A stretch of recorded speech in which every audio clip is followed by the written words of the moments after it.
आणि आता जाऊयात थेट कोकणात. म्हणजे कोकण विधान परिषद निवडणुकीची चर्चा जोरदार सुरू आहे. महायुतीचं पारडं कोकणात जड आहे. रायगड, रत्नागिरी, सिंधुदुर्ग या जिल्ह्यांमध्ये महायुतीची सत्ता आहे विविध स्थानिक स्वराज्य संस्थांच्या बॉडीवर. त्यामुळे इथून कुणाला उमेदवारी मिळणार याबद्दल चर्चा असतानाच रायगडमधून ही उमेदवारी द्यायची की रत्नागिरीतून द्यायची याबद्दल खल सुरू आहे. दुसरीकडे राष्ट्रवादी काँग्रेस आणि शिवसेना हे दोन्ही पक्ष या उमेदवारीसाठी आग्रही आहेत.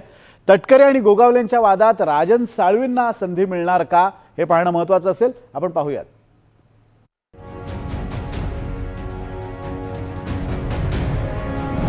कोकण विधान परिषदेसाठी महायुतीत रस्सीखेच. तटकरे आणि गोगावलेंची उमेदवारीसाठी चढाओढ. तटकरे गोगावलेंच्या वादात साळवींचा फायदा होणार.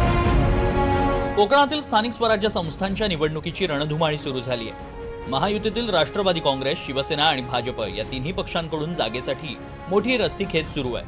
मात्र उमेदवारी कोणाला मिळणार याबाबत राजकीय वर्तुळात तर्कवितर्कांना उधाण आलंय. राष्ट्रवादी काँग्रेसकडून माजी आमदार अनिकेत तटकरेंचं नाव आघाडीवर आहे.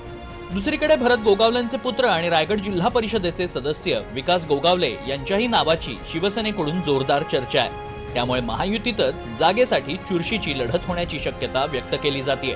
सद्यस्थितीत या कोकण मतदारसंघात शिंदेंच्या शिवसेनेचं पारडं जड आहे. रायगड, रत्नागिरी आणि सिंधुदुर्ग या तिन्ही जिल्ह्यांमध्ये स्थानिक स्वराज्य संस्था मिळून 1018 मतदार आहेत. यामध्ये एकट्या शिंदेंच्या शिवसेनेचं संख्याबळ हे 305 आहे. भाजपकडे 275 मतदार आहेत तर राष्ट्रवादीकडे 123 मतदार. त्यामुळे संख्याबळाच्या जोरावर या मतदारसंघावर शिंदे गटानं आपला दावा सांगितलाय. ही जागा पूर्वीपासून म्हणजे भास्कर शेठ जाधव पासून ते अगदी मला वाटतं अनिल तटकरे भाऊंपासून ही जागा राष्ट्रवादी काँग्रेस पक्षाकडे आहे आणि आता सुद्धा सिटिंग आहे आमची. तिथं आमचे अनिकेत तटकरे आमदार म्हणून होते. तर ही जागा तिन्ही जिल्ह्याची राष्ट्रवादी काँग्रेस पक्षालाच मिळावी असा आमचा सगळ्यांचा आग्रह आहे.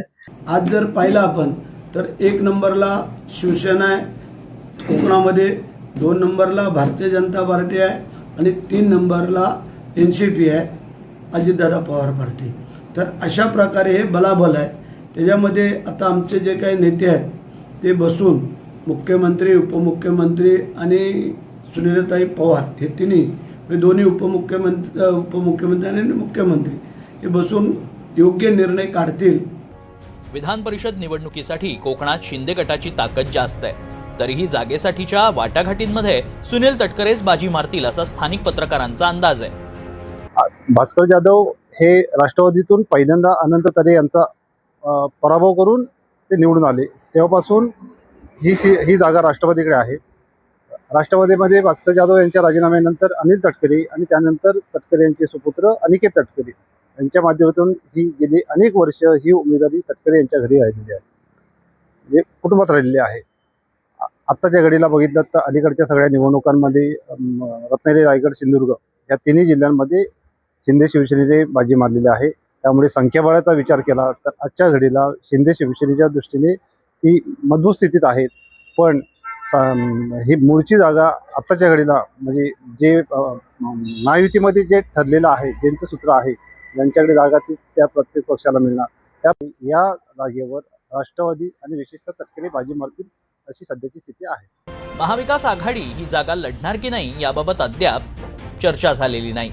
मात्र तटकरे कुटुंबियांविरोधातील वातावरण पाहता विरोधी गटातील मतं गोगावलेंच्या पदरात पडू शकतात.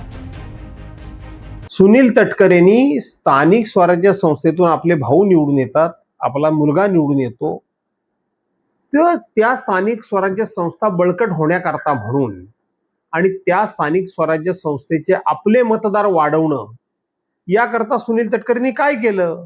सुनील तटकरेंनी स्वतःच्या निवडणुकीच्या व्यतिरिक्त इथं आमदारकीला उभा राहिलेला उमेदवार असेल किंवा स्थानिक स्वराज्य संस्था निवडणुकीकरता राहिलेला उमेदवार उभा असेल, यांना कोणालाही सुनील तटकरेंनी मदत केलेली नाही. तटकरे आणि गोगावले दोघेही रायगडमधले पारंपरिक प्रतिस्पर्धी.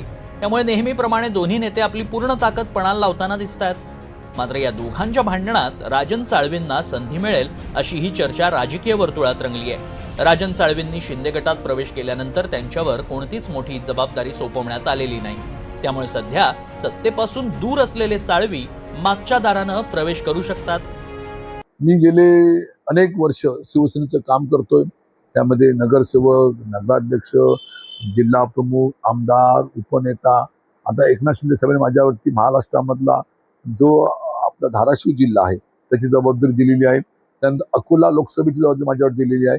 पक्षासाठी काम करण्याचा माझा प्रामाणिक प्रयत्न. अशा परिस्थितीत मला एखादी समजा ही संधी मिळाली तर नक्कीच माझं जे ह्या संपूर्ण नगरपालिका क्षेत्रामध्ये, जिल्हा परिषद क्षेत्रामध्ये असलेले राजकीय सर्वांशी संबंध पाहता नक्कीच मी निवडून येऊ शकतो असं माझं एक अभ्यास आहे. आणि म्हणून त्या ह्याच्यामध्ये माझ्यासारख्या शिवसैनिकाला संधी मिळाली तर नक्कीच त्या संधीचं मी सोनं करेन असा मी एक कार्यकर्ता आहे.